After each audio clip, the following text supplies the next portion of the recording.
আসসালামু আলাইকুম। আমি নাহিদ, আর আজকের ভিডিওতে আমি আলোচনা করব এরিয়া সেলস ম্যানেজারের কার্যাবলী প্রসঙ্গে, বা একজন এরিয়া সেলস ম্যানেজার কী কী কাজ করে থাকেন এই বিষয় সম্পর্কে আজকে আমার ভিডিও। তো চলুন ভিডিওটি শুরু করা যাক। দেখুন, কোম্পানি ভেদে একজন এরিয়া সেলস ম্যানেজার বিভিন্ন রকম কাজ করে থাকেন, তবে এর মধ্যে কিছু কমন কাজ রয়েছে। সেগুলো হলো, নাম্বার 1, একজন area sales manager team manage করে থাকেন, অর্থাৎ তার আন্ডারে যে সকল টেরিটরি সেলস অফিসারগণ কাজ করে থাকেন তাদেরকে তিনি ম্যানেজ করে থাকেন। যেমন তাদেরকে তিনি ট্রেন আপ করে থাকেন বা ট্রেনিং দিয়ে থাকেন, তাদেরকে তিনি গাইড করে থাকেন বা পরামর্শ দিয়ে থাকেন, তাদেরকে তিনি কাজের প্রতি উৎসাহ দিয়ে থাকেন, তাদেরকে তিনি প্রতিনিয়ত সেলস টার্গেট দিয়ে থাকেন এবং তাদের কাজ প্রতিনিয়ত তিনি মনিটর করে থাকেন। এরপরে নাম্বার 2, একজন এরিয়া সেলস ম্যানেজার যে কাজটা করে থাকেন সেটা হলো, তিনি তার এলাকাতে ডিলার এবং ডিস্ট্রিবিউটরদের সঙ্গে একটা সুসম্পর্ক তৈরি করে থাকেন।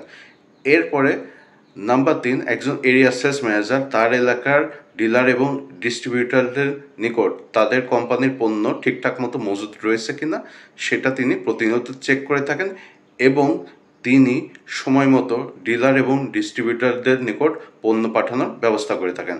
এরপরে নাম্বার 4, একজন এরিয়া সেলস ম্যানেজার যে কাজটা করে থাকেন সেটা হলো, তিনি তার এলাকাতে কম্পিটিটর বা তার প্রতিযোগীদের ওপর নিয়মিত নজর রেখে থাকেন। তাদের প্রতিযোগীগণ, অর্থাৎ তাদের কম্পিটিটর কোম্পানিসমূহ তাদের কাস্টমারদেরকে কী কী সুযোগ সুবিধা দিচ্ছে, কোন প্রাইসে বা কোন দামে প্রোডাক্ট বা সার্ভিস দিচ্ছে সেই সম্পর্কে তিনি খোঁজখবর রেখে থাকেন, এবং সেই খোঁজখবরগুলা বা সেই তথ্যগুলো তিনি তার হায়ার অথরিটিকে জানিয়ে থাকেন।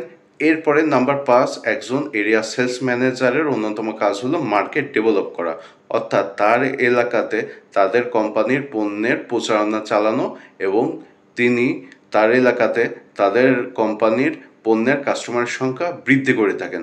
এরপরে নাম্বার 6, একজন এরিয়া সেলস ম্যানেজার যে কাজটা করেন সেটা হলো, তিনি তার ব্যক্তিগত পারফরমেন্স এবং তিনি তার টিমের পারফরমেন্স সম্পর্কে তিনি তার হায়ার অথরিটিকে নিয়মিত রিপোর্ট দিয়ে থাকেন বা নিয়মিতভাবে অবহিত করে থাকেন। তো এই ছিল একজন এরিয়া সেলস ম্যানেজারের কার্যাবলী, বা একজন এরিয়া সেলস ম্যানেজার যে সকল কাজগুলো করে থাকেন। তো আজকের ভিডিও এই পর্যন্তই। এরকম নতুন ভিডিও নিয়ে খুব শীঘ্রই আমি আপনাদের সামনে হাজির হব। আপনারা সবাই ভালো থাকবেন। ধন্যবাদ।